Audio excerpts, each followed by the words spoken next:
What up, though? What up, though? What up, though, everybody? And welcome to the Retired Hoodrat podcast, live on the Detroit is Different After Dark Network. Make sure that you stay tuned in to us each and every Monday. We are live on YouTube, and every Thursday you can hear all new episodes on Spotify and all streaming platforms. So make sure you tune in. I'm your girl, your host, comedian T Barb, straight up out the D, out the 3-1 thrizzle.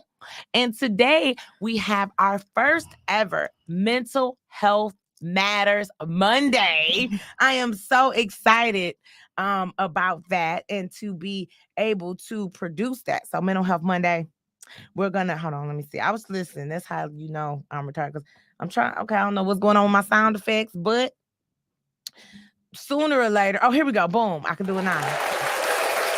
See there, Mental Health Monday here on the Retired Hood Rat podcast. We have special guest, the one and only accomplished therapist in the building, Jacqueline Flewellyn. You may hear me calling her Jackie. We'll call her Counselor Jackie for the sake of the show. We'll be talking mental health, all those things. And we have an interesting topic today as well, because I want to know how religion and church affects religion. But we'll kick off into that a little later. If this is your first time listening to the Retired Hood Rat podcast, thank you for tuning in. If you've been listening, thank you so much for all of the support. We appreciate you. And I just want to give you a little rundown on how this show goes. So what we do is we start with our word of the day, which is my chance to be the Ayanla of the ghetto, because I got this. I'm motivational. And then after that, we kick it off into our Retired Hood Rat prayer. And then we're going to talk to our guests. Like I said, we have accomplished therapists in the building, Jacqueline Flewellyn. So y'all give it up for that. Matter of fact, therapist Jackie, say hello to the people. Hello, everyone. I'm glad to be here. Thanks for the invite. Mental health matters. Mental health matters. And what up, though? Shout out to everybody who is on IG checking us out. Make sure you go subscribe to my YouTube, Comedian T Barb, to hear and see us for the entire episode each and every week. And if you want to hear us, you can listen on Spotify each and every week. Okay. So, if you didn't know, I'm a little inspirational, or I would like to think so. And one thing, I always start my show with is a word of positivity that I call the Hood Rat word of the day. And today, since it is our first Mental Health Matters Monday, I want to focus in on the fact that self-care is important and mental health is a part of self-care. I think in the African American community, and I'm pretty sure this happens in other communities, but I think disproportionately more in the African American community, we don't understand the importance of therapy. We see therapy as a way when you crazy, when you out your shit, for lack of better words, but that's not it. Mental health is a part of self-care. Regulating yourself is a part of self-care. Saying no is a part of self-care. Being able to tell someone no, putting yourself first is a part of self-care. And it's so important that we have people to talk to and then we're able to vent. I know for somebody like myself who was raised in a very harsh environment where I wasn't allowed to display my feelings, feelings were seen as a sign of weakness. For you to cry, that's just like when we say in our community, boys don't cry. That's not true. Men need to cry. They need to let it out. Now, I'm not saying they need to cry each and every place. There's a time and a place for things, but people need that. People need affection. People need to cry. People need encouragement.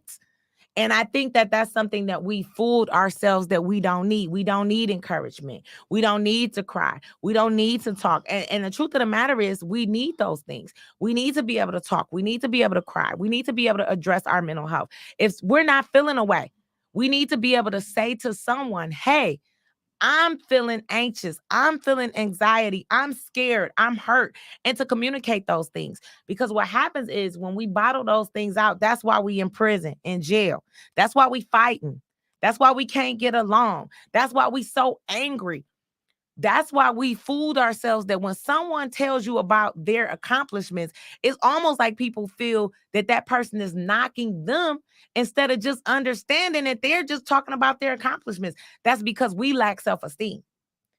And that's why a lot of times sometimes when we look at other people, we put our transgressions off on them because of the way that we're feeling about them ourselves.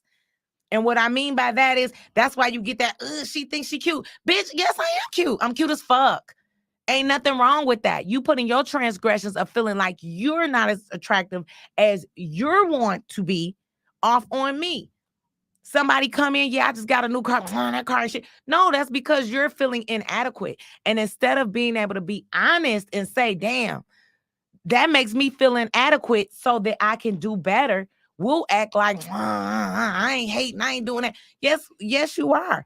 And usually the people that are hating, those are their own personal beliefs that they push off on other people. So what I want to talk about, and somebody said even narcissistic people, like I said, shout out to everybody on our Instagram, Retired Hoodrat Mornings, that are tuning in to the Retired Hoodrat podcast. Today, I'm your host, comedian T Barb, and we are in our word of the day. And today we are talking self-care. Shout out to Good Helpers Entertainment and Good Helpers Heating and Cooling, our major sponsor here at Retired Hoodrat Podcast on Detroit is Different After Dark. But I just want us to stop. I want us to start really paying attention to what's going on in our own worlds and understanding that until we address our mental health, until we address our self-esteem, until we address how we really feel, then we're always going to be stuck in a rut. And remember this is one thing that I've learned. YOLO is real. You only live once. Do you want to live a miserable existence based on your ego and a fictitious belief that you the shit, or do you really want to be the shit? Do you really uh do you really want to go around with your chip on your shoulder, always feeling like people are up against you? Or do you really want to understand deep down inside why you're feeling that way? Because a lot of us just need a fucking hug, me included sometimes. Sometimes we really just need a hug. We need somebody to say, you are worthy. You are good. And sometimes we just need to vent and get the problems off our chest. You walking around with these problems, can't even fucking laugh, can't talk to people, looking stupid, got a fucking attitude with this fake arrogance and narcissism that helps no fucking body. And then you're walking around acting like you feel good about yourself, but you really don't. So one thing that I've learned in life is that you cannot fix a problem that you don't have. So if for whatever reason, how you doing shit ain't a problem, you'll never be able to fix it. And that's why mental health is so important. That's why people think that I'm weird. I get a lot of people that say shit like I'm weird because I am like, if I feel like I'm doing some whack shit, I'll be like, yeah, that's whack. That don't mean I'm gonna change it right then, but the first step in me getting better is to say, yo, that was whack.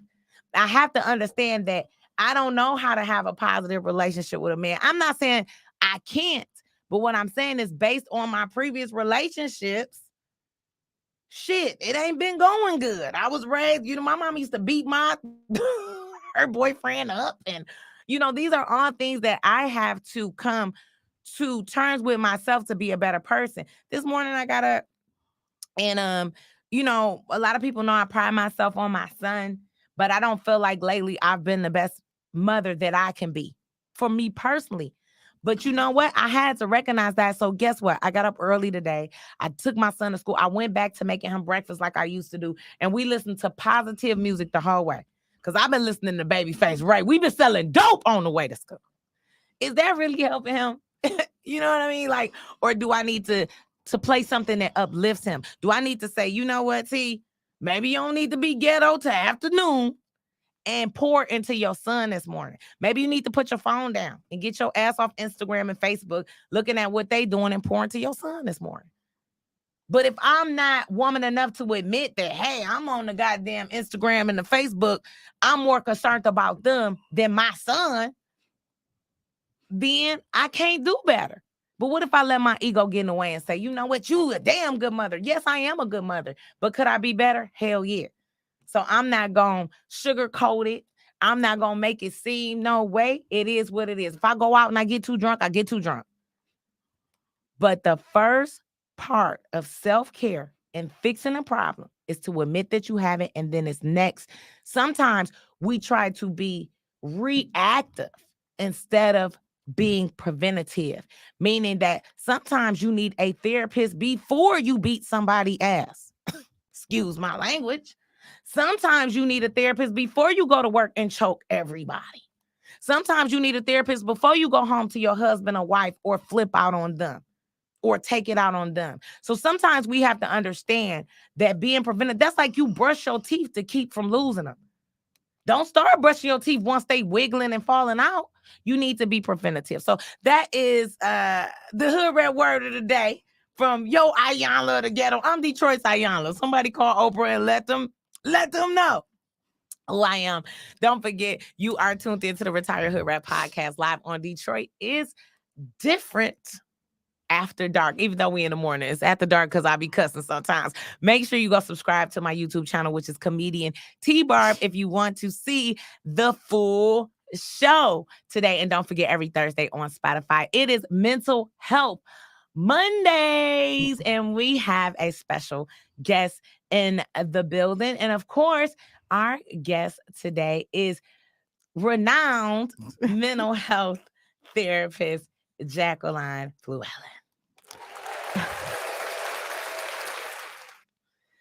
You could say hi. Okay. I'm looking at Tiffany like, okay, you want me to speak now? That was everything that she said is so true.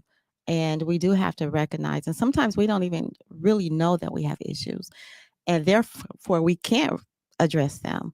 However, one of the things that I really, really, really want to stress in our community is that it is okay to see a therapist. And so, what we feel before going to a therapist, and I've had that when clients actually come to me, like, what can she tell me?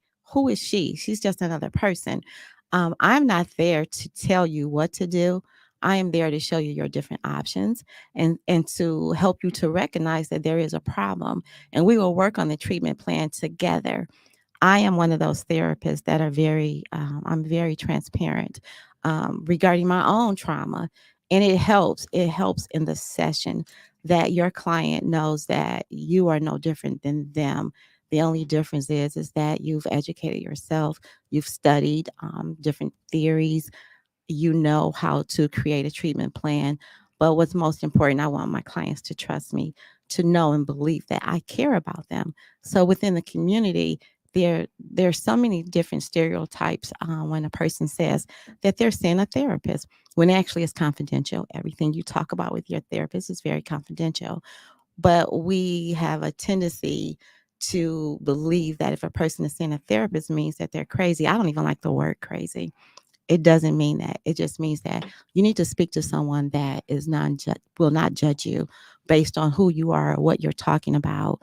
And that is the gift that I have, is to not be judgmental and to really listen to the person and let them feel my spirit, that I really care about them. And we need that. We need that in our community. We need for our men, our girls, our children, especially our children, to know that it's okay to talk to someone.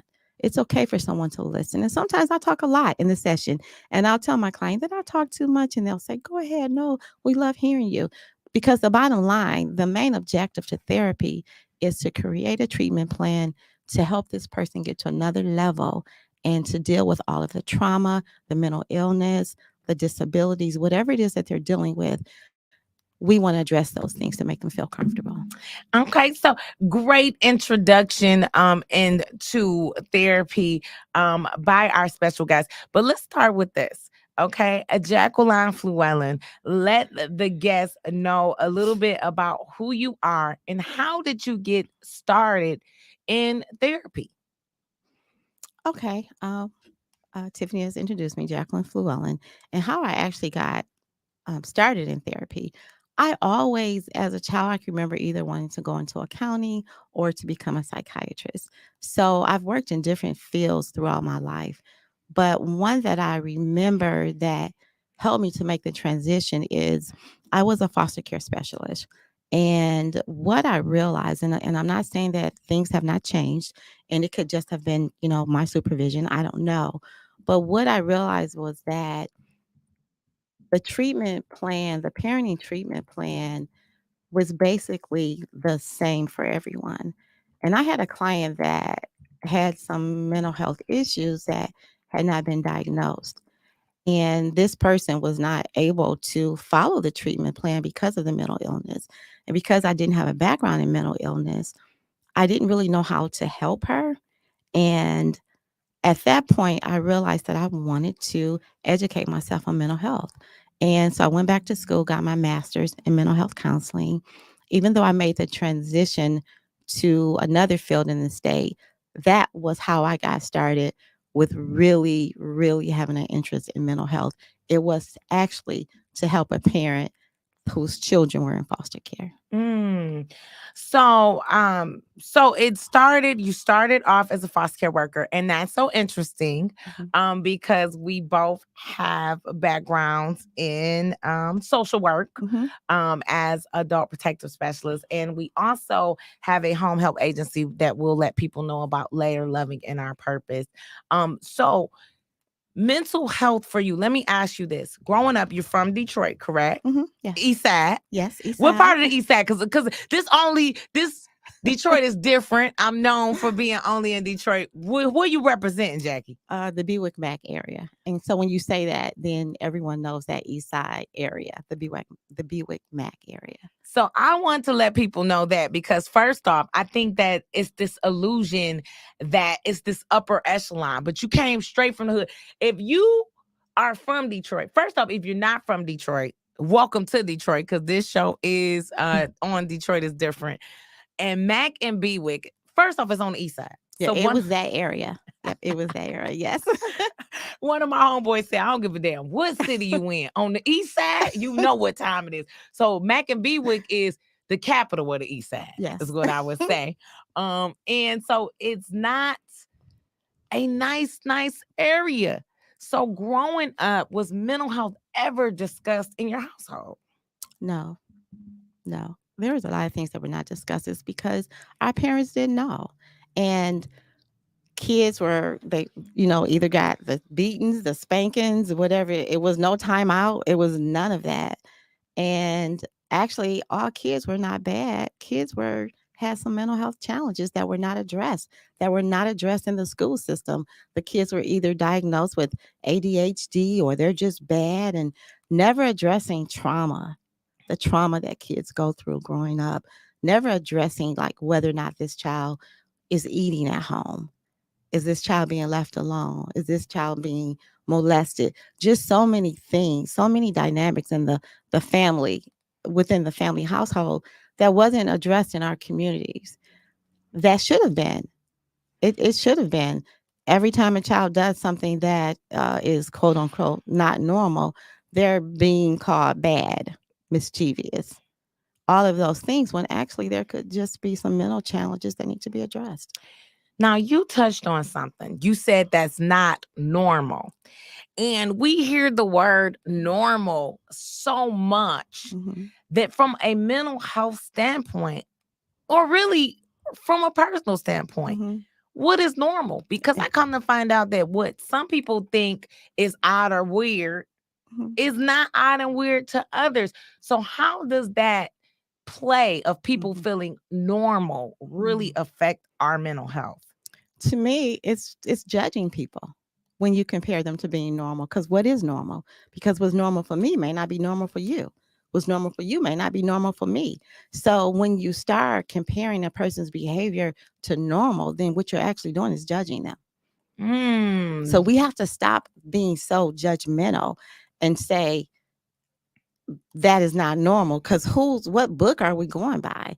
What system are we going by? And that's what's so unfortunate, because these tests, these diagnoses are based on another race of people, another social status of people. Let's start helping people where they're at and stop doing a comparison. And that's the problem within the community, within ourselves as adults. We're always comparing ourselves to someone, and we need to stop that, because how can we move forward? How can we self help, self care, self love if we're always comparing ourselves to someone? I don't look like you, Tiffany. You don't look like me. And if I try to compare myself to you, guess what? I will fall into this deep depression because nothing about you I can mimic, I can Cut become that out. nothing. But what happens is you fall into this depression because of comparison, because of judgment. We have to stop doing this to one another. Even within families, we have to stop doing that. Judging a person, oh, they think that they're better, or they think that they're so smart, oh, they need to be quiet sometimes. Let's stop the judgment and just learn to love on people and meet them where they're at. I'm not saying that people don't have mental health challenges that need to be addressed. Some people do need medication. We've seen that work before, but let's not put everyone on the same platform. Now, let me ask you this because you brought up a couple key points as far as comparison. Mhm. And we know that we're living in a world of social media. We got TikTok, we got Instagram, we have Facebook. It's so crazy to me because it's like when you know people in reality, you be like, that is not them, damn it. You know, they funky. I know she look good on the camera, but her booty stink. I mean, it just be so much going on. And, you know, shout out to everybody who booty stink. Just rub a little harder. All I'm saying is you'll look online, you'll get this persona that this person is flying in helicopters. You know, good and damn well they don't have a car. And so you have people comparing themselves to things that aren't even real. Mhm. How do you feel about social media and mental health as a mental health professional? Well, the way I feel when I am dealing with my clients, shout out to all my clients that are listening. I love them so much that I do ask them, especially if we're dealing with depression, especially depression. I ask them to remove themselves from social media. I do it myself. I will remove myself from social media if it's a day, a month, 6 months, because if you really pay attention, I do want some of the listeners to pay attention with their mental health and how they feel. That if they're feeling really uplifted and happy and they're doing everything, and then they get on social media, Facebook, TikTok, Instagram, and they spend hours just watching these things that are not real all the time. When they get off, how are you feeling? Pay attention to your own mental health. Are you feeling better? Are you feeling depressed? Are you feeling sad? When you get off of social media, and if you're feeling any of those things that I've named, that means you need to remove yourself from social media, because social Mm. media to me does more harm than good. I think that I can agree with that. I think that social media, it really depends on how you playing it. Hmm. You know what I mean? If you're on there for a purpose, for instance, I'm a comedian, an entertainer. So I'm on there, I'm promoting several Hmm. different brands, hot Hmm. dog carts and agencies. But I find myself having to take a day. And I used to take Tuesdays. Now I'm taking Thursdays off. Thursdays are my day off, no matter what I'm promoting, no matter what I'm pushing. Maybe not this week because it's my birthday. And I need y'all to meet me at the Toledo Funny Bone. Go to toledo.funnybone.com and get y'all some tickets to that 7 p.m. show. So this may be, so what I may do is take my actual birthday or that Saturday off. But I'm noticing I have to take a day off a week just to reset, because not only are, first off, let's just be honest, it's easy to compare yourself on social media. It's Hmm. it's, it's some things we don't like to admit are just subconscious. Hmm. It's subconscious that I look at this body and I'm like, damn, I wouldn't mind having that. I wouldn't mind, even when it comes to food. You know, I'm a foodie. I be looking, and I don't eat meat. That don't mean I don't look at a steak and say, damn. That's like if I'm starving and I know I'm weak at that point, then like you said, I don't need to go on and see that. If I know it's a rough day and I feel attacked, I don't need to go on. I don't need that. You may need some inspiration that day. Hmm. So I agree. And I hope that people don't get too caught up Hmm. in social media that they can't function Hmm. and thrive. So let me ask you this: in your practice, especially as an African American woman, a business owner, a mogul, a serial entrepreneur, um How do you feel being a Black woman in the mental health community, especially when the African American community is not always receptive to mental health and therapy? Yeah, that's a good question, Tiffany, because I don't pay attention to it. I know that this is my purpose. So I never even look at myself as an African American female therapist. I just look at myself as a therapist. So to answer that question, I've never judged myself or ever said, you're a Black female. I've never done that. However, there are times when I may have male clients or male children or teenagers, and I may suggest that they see a male therapist, not saying that I cannot provide effective therapy to them, but sometimes they need to speak to someone of the same gender as they are. And so as therapists, we have to recognize that. That's nothing against, the knowledge that you have. You just have to be mindful of what your clients need if you really care. And one of the things, if I can just go back a little bit on social media is very good for marketing and also for inspiration, as you said, because there are times when my spirit tells me to go on and I have this long paragraph of something that is spiritual, or it is a way to provide therapy to those that don't want to seek therapy. I Hmm. write things that I know people want to hear based on how I feel, based on my experiences. And that's where I feel that I'm very transparent because I've dealt with a lot of trauma. I've dealt with a lot. And so I use my own issues and trauma and depression and anxiety to help others. And fortunately, I was just thinking one day, I said, every client that comes in here, it seems like I can relate to them. And I know I'm not lying and I know this is real. And you have to know your spiritual connection to God. And it was as though he spoke to me and say, everything you went through, I'm using you to help someone else. I understood my purpose at that point. Mm, mm.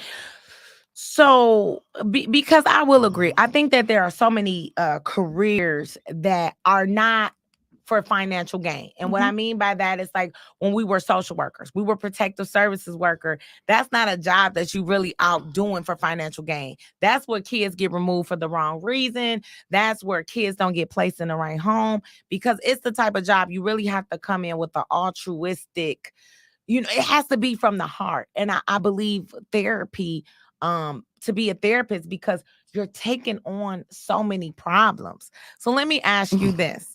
I just want to know this, the Yeah, deep that's down. good. We got to get deep down. Like I said, shout out to Good Helpers Entertainment, Good Helpers Heating and Cooling, our major sponsor. Don't forget, if you're in the Metro Detroit area and you need some heating and cooling, make sure you call my guy Kip over at Good Helpers Heating and Cooling and let him know that T Bart from the Retired Hood Rat podcast sent you. And don't forget to subscribe to us on Spotify. New episodes each and every Thursday.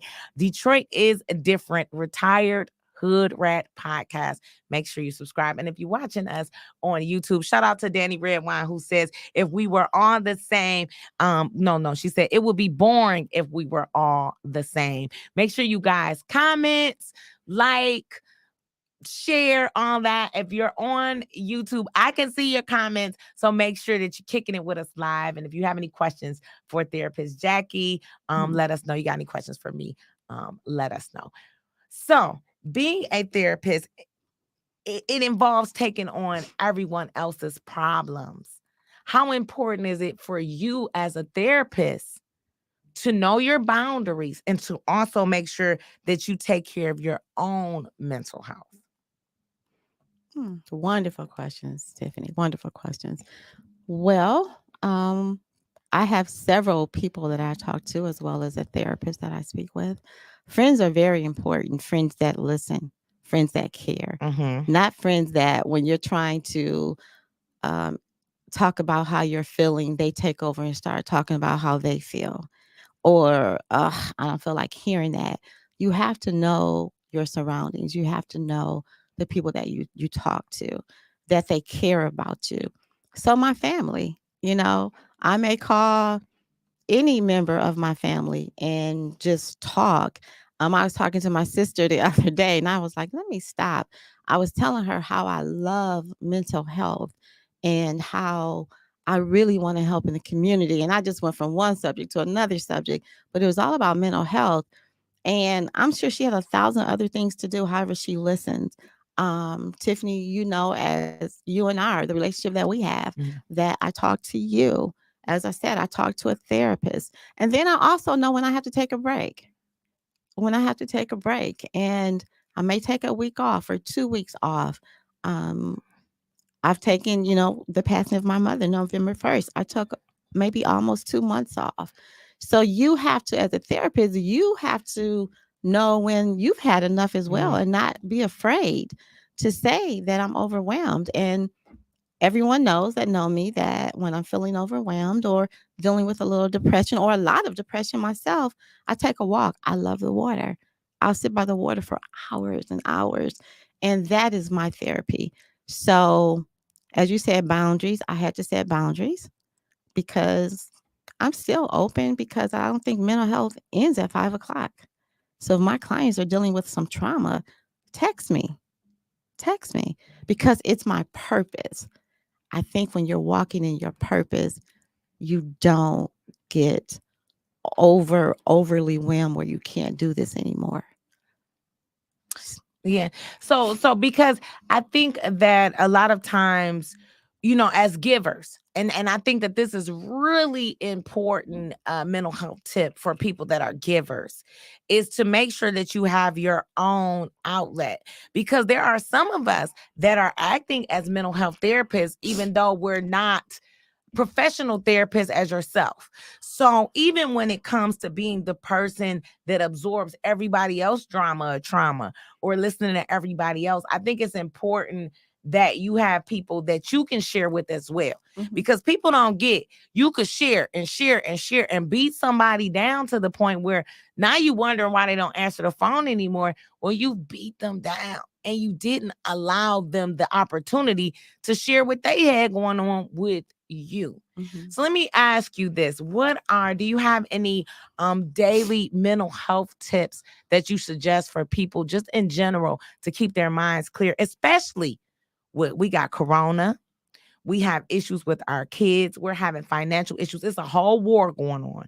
And if you from Detroit, I believe you suffer from PTSD without doing shit, just from all of the degradation and destruction that we see on a regular basis. Everybody know degradation. That's the Hoodrat word of the day. It's one of my favorite words as well. So if you heard me say that before and you like, this bitch keeps saying degradation, it's my favorite. Um, but moving on. Because and on top of that, especially, shout out to everybody listening, but especially for the African American community, because we deal with a unique set of trauma that other cultures, just like they may deal with a unique set of issues that we don't have to deal with. So, what are some everyday things that you feel that, especially for those who are afraid to seek mental health or afraid of the stigma or any stereotype they may receive as a result of seeking some help? I think first things first for me, include prayer daily and let that be the first thing that you do. And prayer doesn't always mean falling on your knees, it just means talking to God, talking to the Spirit. Have patience with yourself. Slow down. We're moving so fast that we're missing so much. Get off of social media. Don't let that be the first thing you do in the morning. Because when you do that, if you're looking at social media before you get out the bed, before you open your eyes, you've already taken on personalities that you don't even know that you're digesting. As I always say, don't feed yourself things that you don't eat. Don't allow people to feed you things that you don't eat. So it's important. Prayer is very important in my life. Slowing down, having patience, um, getting some workout, whether it's stretching, and meditation is really important. So people may say, when I start meditating, my mind starts going everywhere. Well, we have so many resources that teach you where you don't have to leave the house. Let me ask you this, and not to cut you off, because No, now it's you're okay. going into meditation. Explain, because we hear these words all the time. And I was just talking with a friend of mine. Mm-hmm. And that's one thing that was mentioned, Mm-hmm. kind of, is that we hear these words and these terms, but we really don't know what they mean. Mm-hmm. And this is just to clarify, because I notice a lot of people, they're afraid to ask questions because they don't want to look stupid. Mm-hmm. So they may say, oh, that should be a simple answer. But since you're a professional and I have you here today, can you speak on what meditation is, what it does for you, and if you feel it's important or not? Meditation is very important, and it is a form of relaxation. So you find a spot, whether it's your closet, somewhere where you feel opened. Uh, People may go outside, sit in the middle of their backyard, close your eyes. And what happens is when we meditate, we think it's all about just closing our eyes. And you're saying, well, I can't relax. My mind is everywhere. Start breathing. Like take strong, go inhale, exhale. And when you're doing that with your eyes closed, whatever position you're comfortable with, pay attention to your breathing. So pay attention if your breathing speeds up, if your breathing slows down. Just let your breathing be your focus. And what you'll find is that your mind is not wandering everywhere because you have a focus, and the focus is on healthy breathing in and out. Start breathing too fast. Okay, let me slow my breathing down. That's important even if you're driving. Sometimes you say, well, I breathe every day. I'm breathing to exist, to live. But are you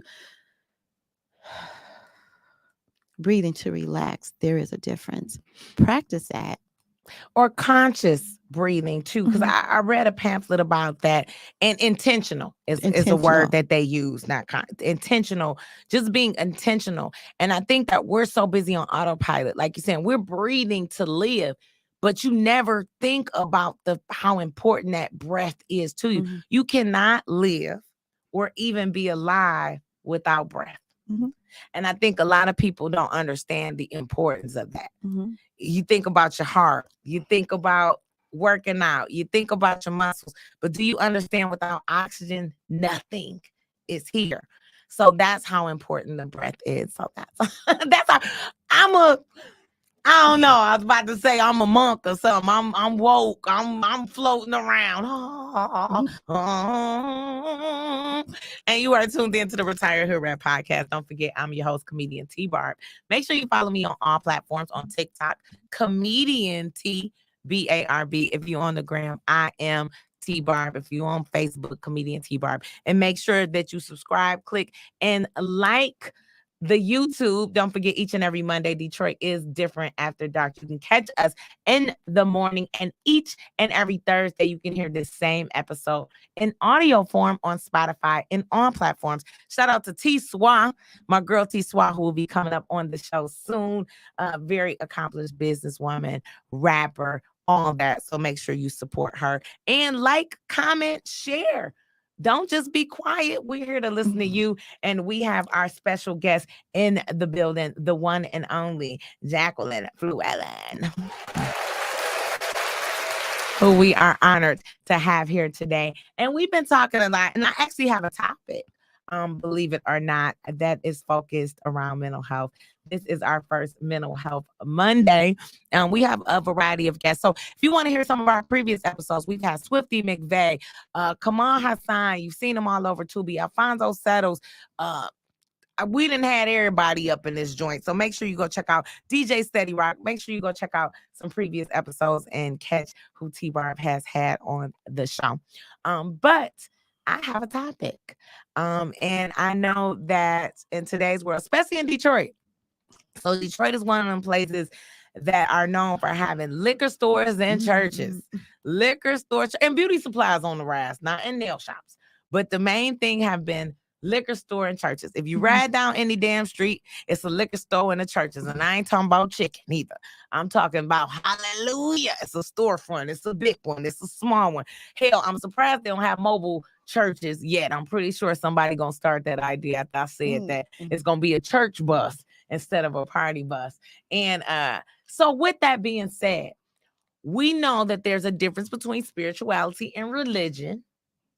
And some people take religion as church. So no matter which version of semantics you choose to use or vocabulary to cover that, we know that religion plays a big part in the African American community. And I want to know, do you feel how do you feel religion plays on mental health, being that it's such an important part of the African American community? That was a little loaded. Hold on, let me give you a little air horn for answering that. Wow. I want to be fair. I don't want to be judgmental. Okay. So, as I said, have patience with yourself. So that's a question that I have to think about, but I'm going to answer it the best that I can. And it's nothing against church, religion, or any of that. However, I'm on this morning show and you asked me the question. Amen. So this is my answer. I believe that I am a very spiritual person and not a religious person. I believe religion is an institution, and we have to be careful with how we treat people. And so you may find, and this is not because I have a lot of friends, we have to know our place and we have to understand what we're capable of doing. As I just pointed out earlier, if someone comes to me and I have to refer them out, doesn't mean that I'm not a good therapist. So if you have someone in a church that is suffering from some mental health challenges, prayer is very important. Prayer is very important. And the church provides that.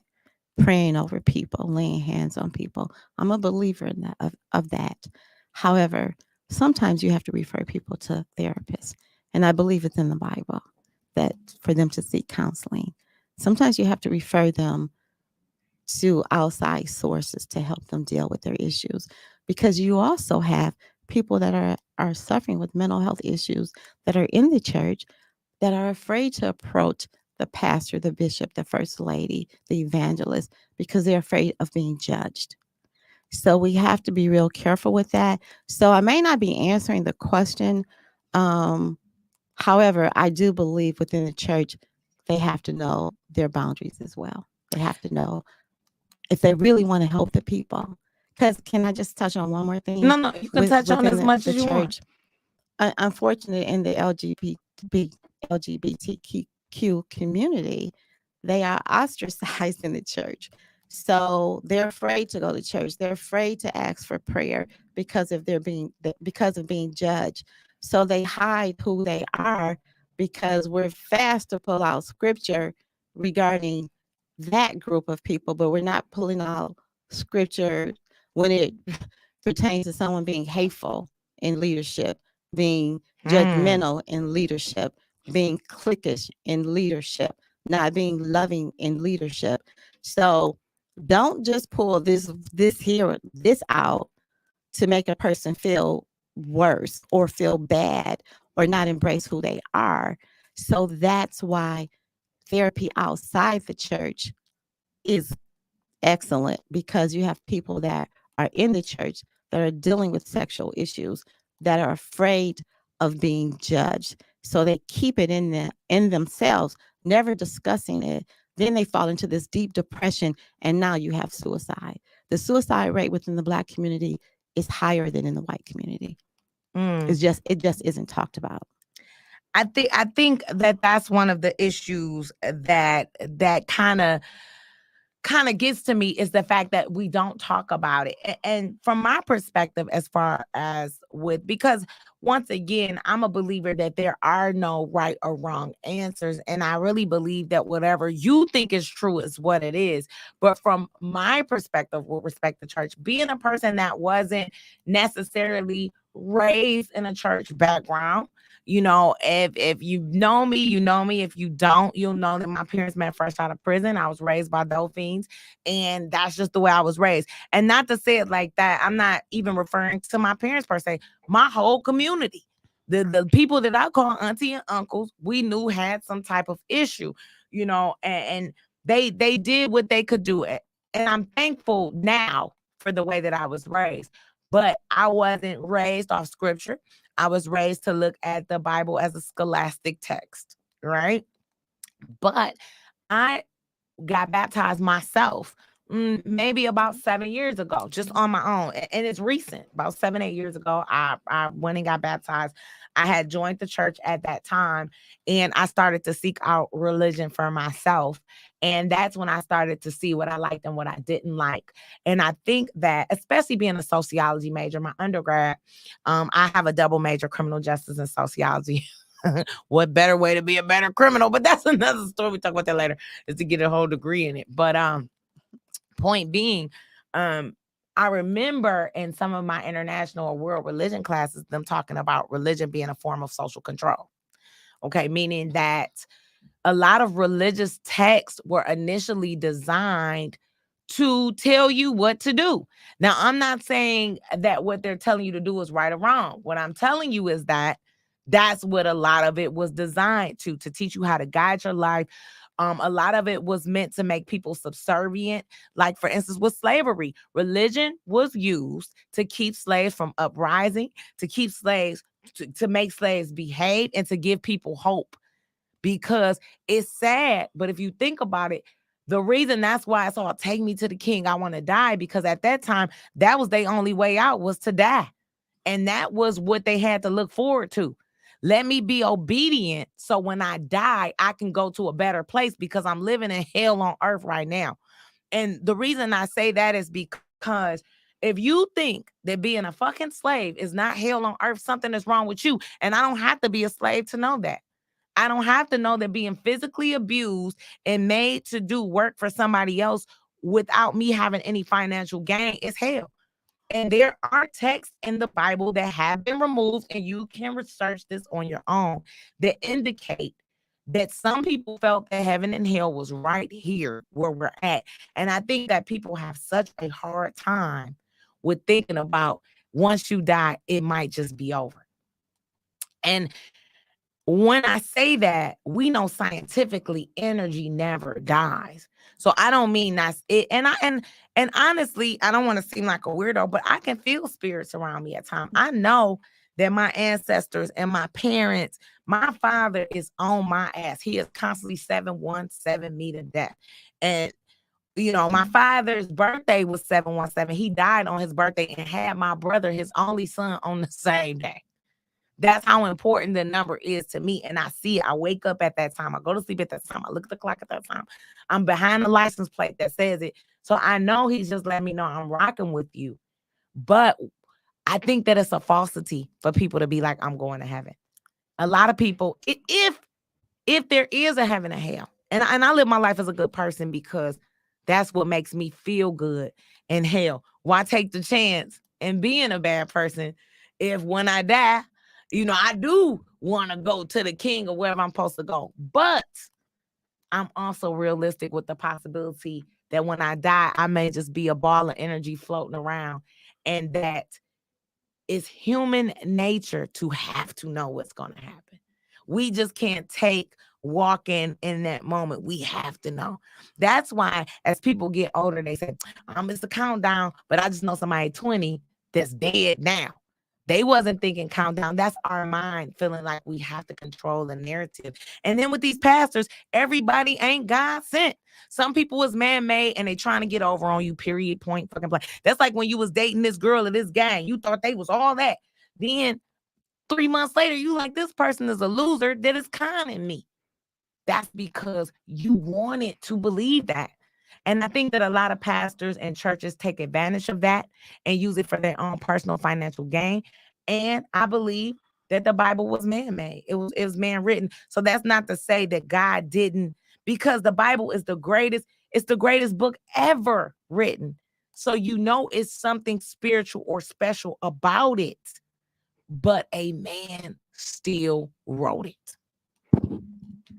And that's just my thought on it. Okay. I just want to say two things that you said, Tiffany. I have a statement to make. One of them, when you were saying that, talking about heaven and hell and not knowing if there was a heaven and a hell, I always say this: I'd rather live like there is a heaven than to die and find out there was a hell. Amen. So you live your life being kind, being aware, um, finding out that spiritual being that lives inside of you. God lives inside of us. God is a spirit, just as you were saying.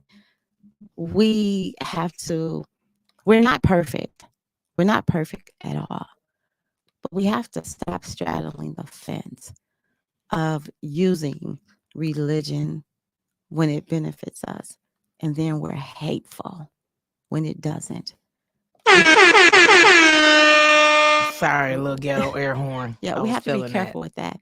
And then something that Tiffany said, she asked me, remember, what is normal?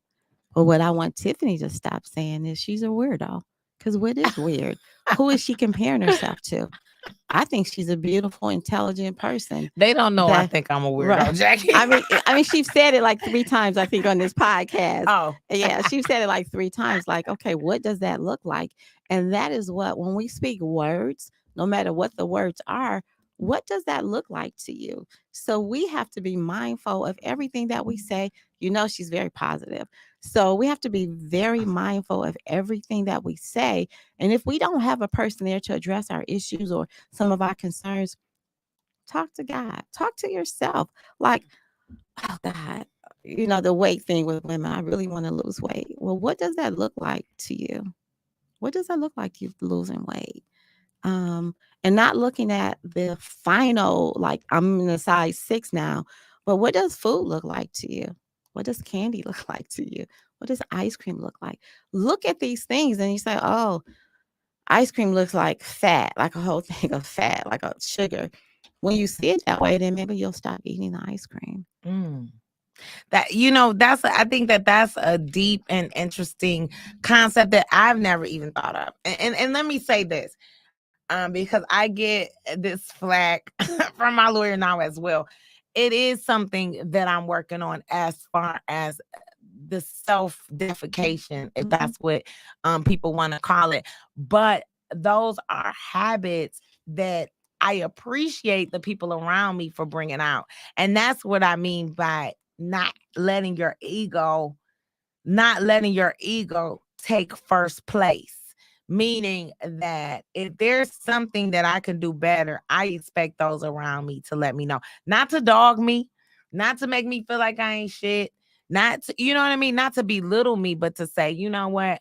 I really don't like when you say that, because I know I say some stuff about myself, but it is definitely a result of my upbringing and what I've been subjected to hearing. And if you listen to previous shows, anybody will know I've been transparent with my my struggle for self-esteem and self-confidence, meaning that I have so much more, but when I was growing up, I did not have any. I didn't have any. You know what I mean? I didn't feel like I was explaining this. I think I was explaining this to Danny. Shout out to Danny Redwine, Grand Rapids. Go check her out. That growing, the only reason why I feel like I'm smart, right? Now, that's one thing you'll never hear me question. You may hear me say, I don't feel like I look the best. I don't feel like I'm the best comedian, but you'll never hear me not say that I'm not smart, because growing up in my neighborhood, shout out to Joy Road, that was the only thing that I felt made me special at that time. At that time, I didn't feel like I was the best looking. My mama was out her shit. My daddy lost his kidneys, lost his legs. You know what I'm saying? We had a shitty ass house. I didn't have the best clothes. Shout out to my sister. She made sure my hair was done. She made sure I was fresh, but I never, I wasn't dating the biggest dope dealer, because at that time, that's how we judged ourselves. Like, who was dating the guy, the grownest man getting the most money? And that wasn't me. Everybody looked at me as a tomboy. And I think that that's why, like, a lot of guys don't get, like, I have men that are my friends for real because I really was raised like a dude. Like, I was hopping fences. Not that I'm gay, don't nobody listen. Because let me stop and make that statement right there. Because somebody going to be like, let me hop in her inbox and see. Nothing against that. That's never been me. So do you know how hard it was to be a boyish acting girl that wasn't gay? You know what I mean? That really did do all these things with guys. But my shining glory was all my friends dropped out of school in middle school. All my friends, they didn't give a fuck about school. But I was the smart one. This before Google. People will call me and ask me questions, and I found myself trying to research because I felt that that kept me relevant. So learning that the other parts of me are as important as well is a new concept. It's a new concept. So thank you for that. Let me ask you this. Because I told you this time goes by so fast. Yeah. And we are coming. We got a few more minutes. A shout out Jacqueline Flewellyn in the building, mental health therapist. You are tuned in to the Retired Hood Rat podcast live on the Detroit is Different network. Make sure that you subscribe to my YouTube, Comedian T Barb. Share, like, comment, tell a friend and tell a friend and tell a friend. And don't forget, each and every Thursday, episodes are on Spotify and all platforms, all streaming platforms. Shout out to Good Helpers Heating and Cooling and Good Helpers Entertainment, one of our major sponsors. Make sure you go say hi to Kip Fowler. And if you don't have tickets, don't forget this Thursday, March 24th, the same day this episode is dropping on Spotify, March 24th. Make sure you come see me at the Toledo Funny Bone. First off, this is my birthday week. My birthday is on Friday, March 25th. I am having I'm glad we talking mental health because I am having a midlife crisis all week long. I am feeling, oh my God, I just can't fucking believe that I'm getting this old. So I'm going through that. Don't forget, Thursday is my birthday show. Make sure you come support me. Toledo.funnybone.com. Showtime is 7 o'clock. Get your tickets now. First come, first serve. It's me, Ronnie Chanel, Melanie Hearn, hosted by Be Easy. So make sure you in the building. But before we go, a couple things. First off, thank you so much for being our guest today. I think that this has been enlightening. Couple things. How can people reach out to get the mental health support they need? How can they reach out even to the agency that you're with? And I know you ain't. Let me tell y'all this right now. I'm gonna be clear. Jackie don't have room for no more new clients because I need Jackie to be available for me. Right. So I'm really just sharing a little bit because she might have room for half of a client. I don't know. I'm just saying from my perspective because I need my Jackie to listen to me. But for people who do need mental health counseling, how can they get that? How can they go about that? And also, like you said, for people who want unofficial help, you gave a few tips, but just let us know if we want to be mentally healthy because we work on our bodies, like you said, we work out, we go to the gym, we do all this. How do we stay mentally healthy and how can they connect with you? Because you do have a very positive page full of inspiration. Okay, I am on Facebook, just Jacqueline Flewellyn, nothing fancy or anything. On Instagram, I don't post a lot on Instagram, but I do post some. I will start being more mindful. And that's I care, the number 4, the letter U19. That's my Instagram page. Unfortunately, I am with, not unfortunately that I am with Angel Counseling, but Dr. Giovanna Peterson Roshan and myself, we really don't have any room for new clients, unfortunately. However, we do have 3 MSWs that are coming on board real soon. So we'll have room to actually refer clients. What I do is that at times when people call me and I hate to say no or I can't take them at that particular time, I do try to connect with other therapists, but I'm very mindful of that as well because I care and my clients are my friends. Really, I don't care what the ethical codes are. I know my limits, my boundaries. However, I don't see them as clients. I see them as my friends. And if I can't give a person 100% of me, I'm not going to take on that client. And that's sort of where I'm at right now. However, I do allow people to call me directly if they do want referrals, if I can give it to them, or I may have room. And so I'll give you my cell phone number. Give them the number to Angel Counseling. Okay. Okay, because Tiffany, they really mindful of me. They really don't want me overwhelmed. So the number to Angel Counseling, which makes a lot of sense. And then if I get the message or Dr. Peterson Roshan get the message, I can give you a call back on my cell phone. The number to the office is 313-533-5652. That's 313-533-5652. We're located in Redford, on Grand River, in Redford, Michigan. However, I'm very personal. You see how Tiffany had to stop me? I need friends like that because I was ready to give out my personal phone number so that I can help someone. But do your research.